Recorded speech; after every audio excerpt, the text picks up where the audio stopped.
Hello, guys. It's Harrison here. Bit of a different one today. I just thought I'm going to keep it very, very unfiltered, unedited. It might be a bit messy, but I've been meaning to do an update for a while, and I just thought now would be a good time to do it. We are heading into season two of the podcast, which I'm super, super excited by. And I thought, why not explain why I'm calling it season two, why I've decided to maybe switch things up this season, but I also thought it would be cool to touch upon what has happened in season one, the lessons that I've learned, maybe the challenges that I've had with the podcast, and yeah, just sort of fill you in on a bit of behind the scenes stuff. Like I said, it's just going to be a pretty raw, unedited episode. So let's see how we go. Yeah, I mean, I guess a good place to start would be reflecting on season one. It's been, yeah, what was it? It was, I guess, October that we started it. About October the 1st was the first episode. So, yeah, we're about 5 months in, which is awesome. I don't think I was ever in doubt whether I would consistently post. It was always on my mind, like, right, I've got to post every Tuesday without fail. And yeah, never been any doubt in my mind that I would do that. However, there's definitely been struggles along the way, and I thought it'd be cool to sort of share a couple of those. Well, yeah, I mean, at first it was just me editing everything, and that was the reality for I think the first 12 episodes where yeah, I'd record the episodes, I would download. Oh my gosh, it took a really long time to get used to this. So I would download all these different video editing, audio editing software tools. My laptop didn't have enough data to have them, and they were either too simple or way too over manufactured, or at least for me, I just didn't really know how to work anything. So I'd be looking at tutorials, and yeah, it was a big pain. And obviously, I was overthinking everything. My first episode was the introduction episode. I think I genuinely shot that about 25 times. No, I'm not overreacting. 25 times I think that took.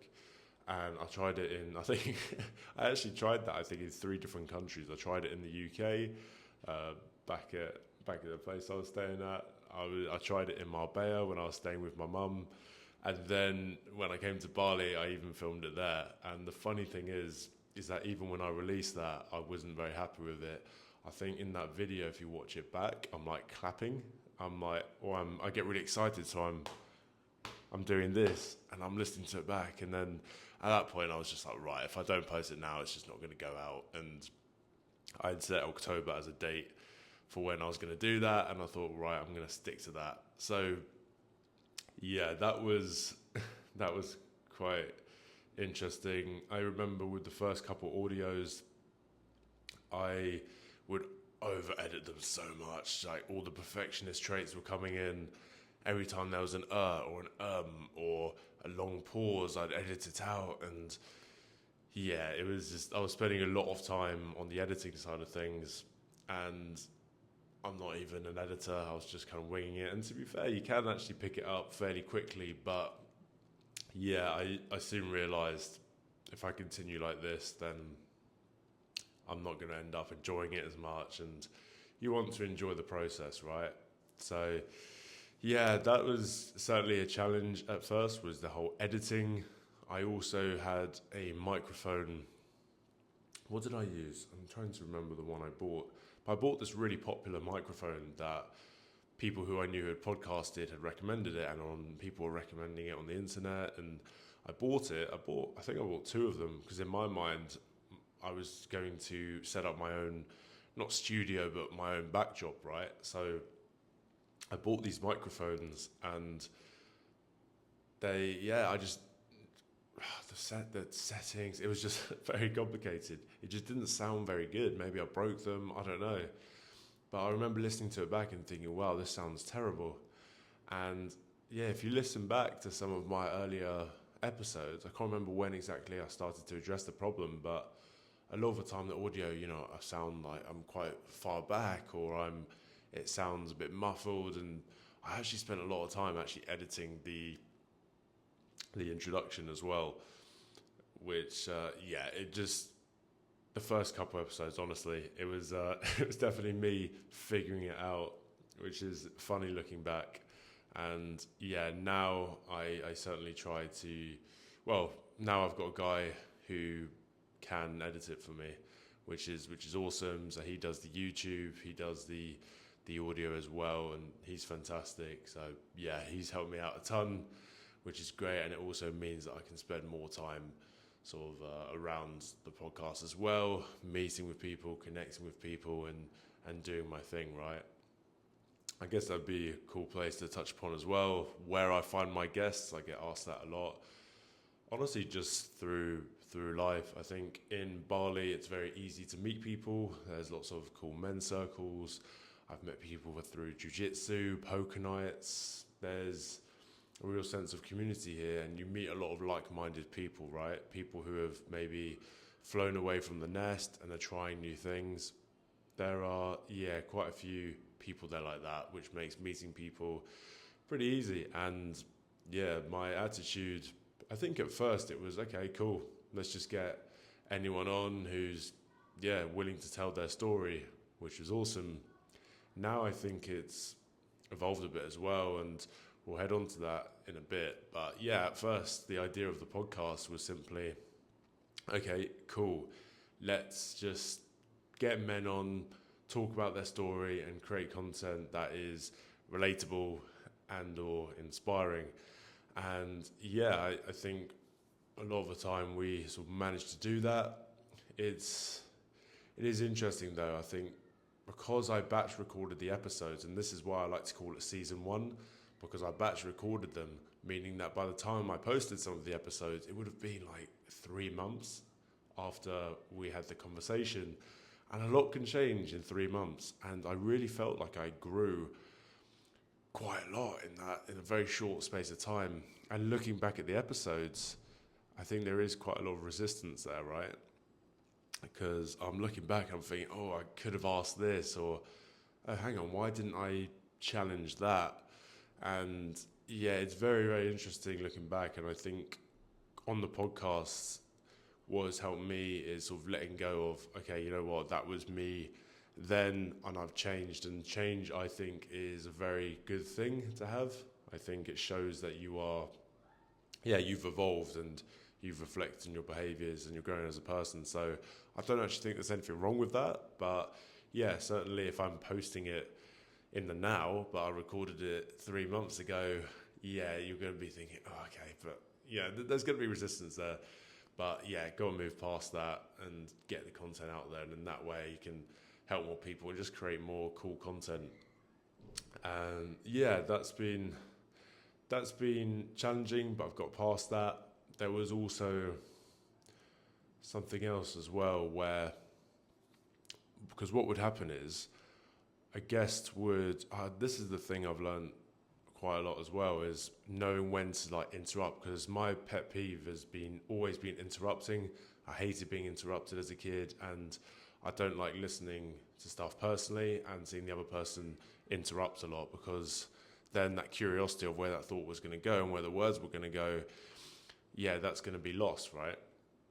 That said, I do think what I found early on was that sometimes I would ask a guest a question and they would answer, but then they might go on a tangent or might not directly answer the question sometimes, which is natural. But then that's where I've learned, okay, actually sometimes I do need to butt in and make a bit of make sure it stays on course, right? Because coming back to the theme of the podcast, it is about helping men.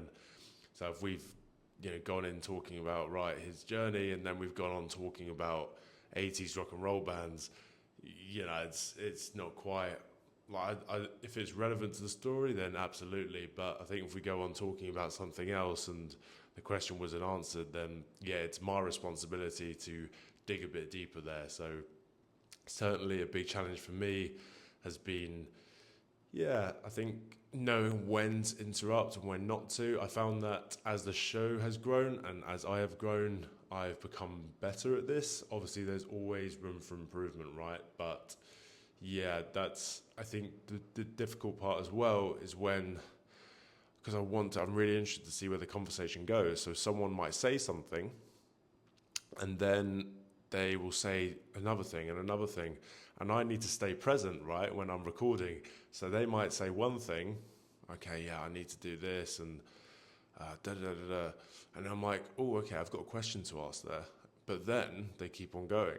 And I'm like, okay, right. And I've got to kind of let go of that question because otherwise I'm not going to be actively listening. And I feel like that is really, really important.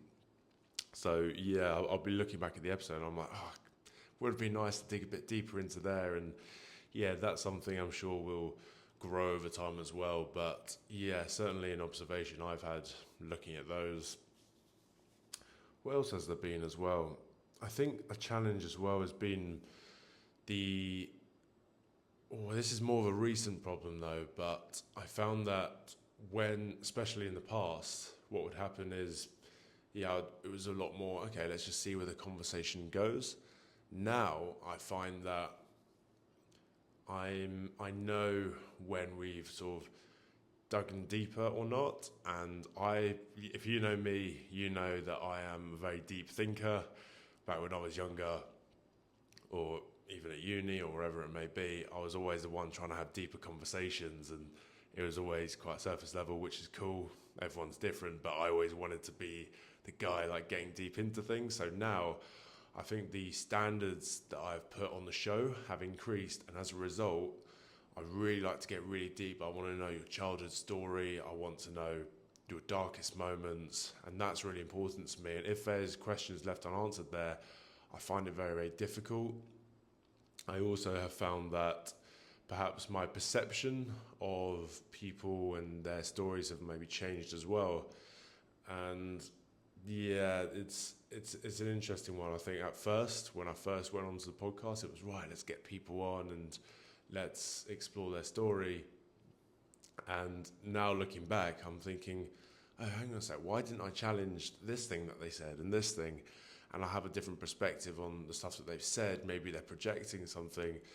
Again, we all project, right? It's part of the human experience. But there's that. It's tricky sometimes because I'm like, oh, I can't, like, yeah, I kind of would have liked to have challenged that. And everyone's got different opinions and different ways of seeing the world. But I think now that I have more knowledge, and I'm always learning, right? I certainly don't have all the answers, but now that I have more knowledge, I wish I'd gone, oh, but what about this? And are you sure about that? What have you done? You know, I know this is what you're saying other people should do, but what have you done? And question it a bit more. And again, this is all part of the journey, and I'm very grateful that I've had these conversations and I can now look back at them and perceive them differently.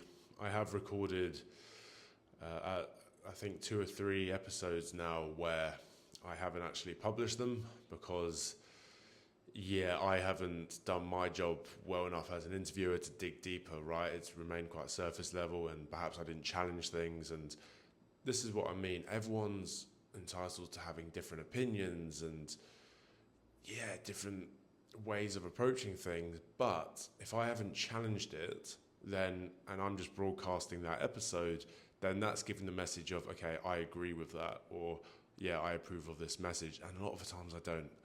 So, unfortunately, there's been 2 or 3 episodes now where, I've even got an editor to edit it, and I've sort of watched it back and I thought, I just can't do that. I'm very protective of my brand as well.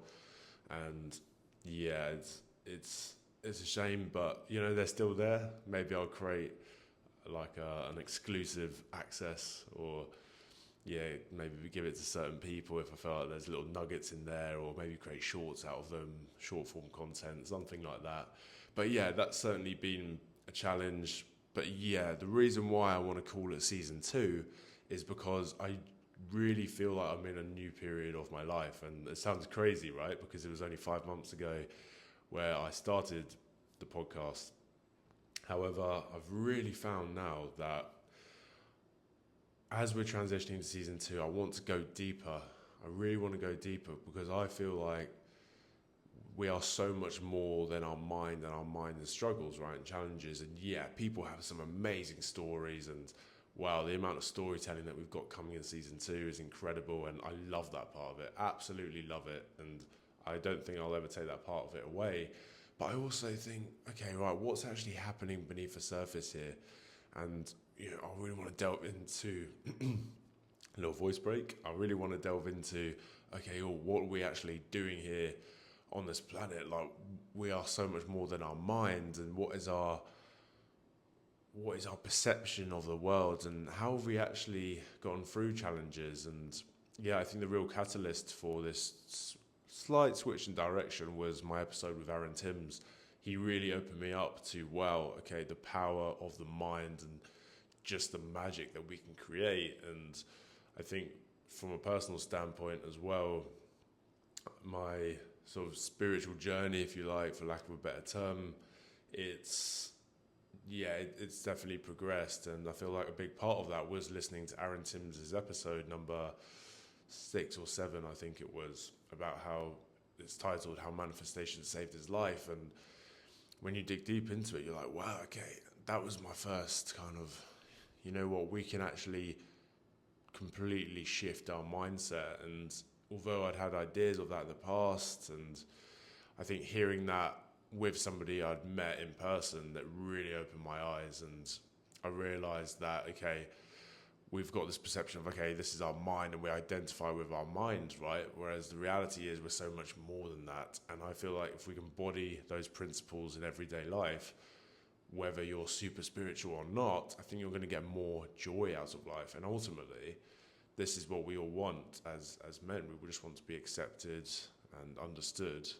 And I feel like a lot of that will come from experiencing joy within us, right? Because then we're not really relying on the validation of people around us. So yeah, you can kind of see where my train of thought is going with this.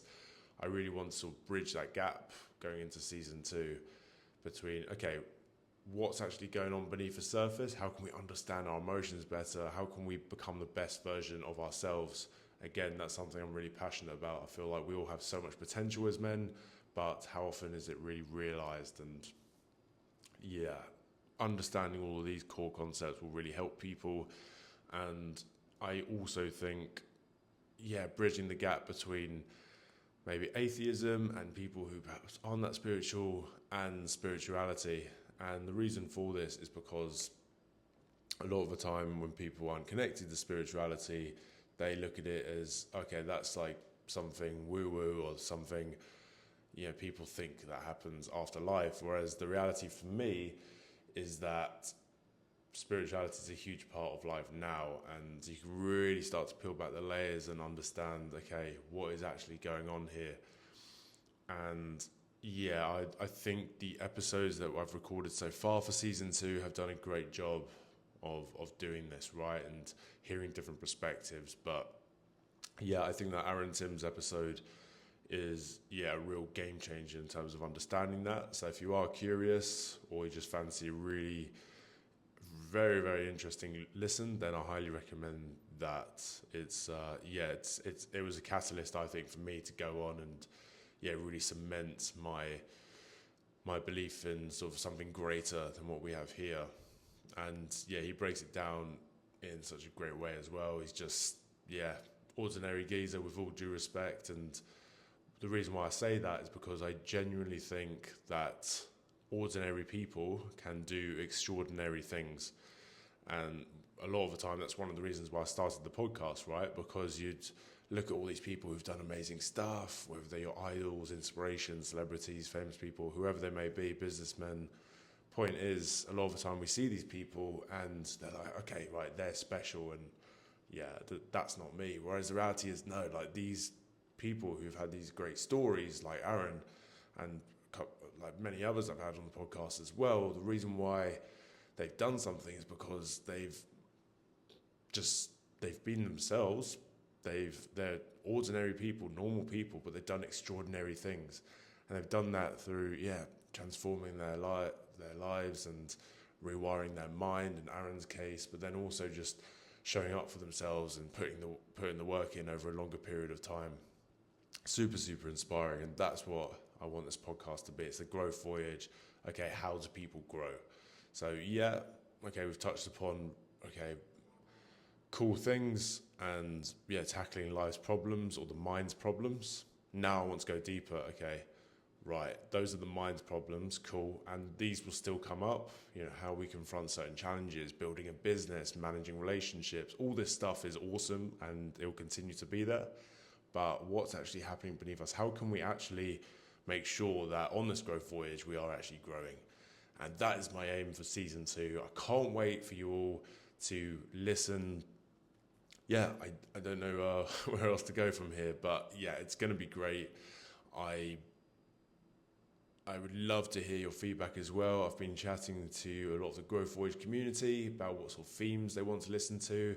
I actually think relationships is a big one, not only romantic, but platonic as well. I think a lot of people are interested in that.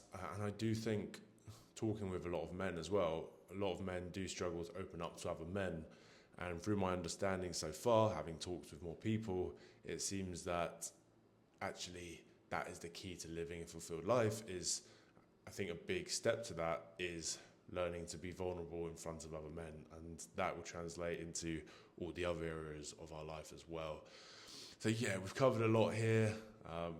Just gone past 20 minutes or so. Thank you so much for listening. If you've listened this far, super, super awesome. Any feedback or any ideas for season 2, if you want to see certain themes, any questions for our listeners as well, we are always asking our guests at the end of the episode now. We ask them 3 questions, and the third one is always asked by you or a member of the Growth Voyage community. So keep your questions coming in, and yeah, I'm always free for a chat. You can find us on Instagram at the Growth Voyage Podcast. Guys, thank you so much for listening, and yeah, have a wonderful week, year, day, wherever it may be. Take it easy, and I'll catch you very soon.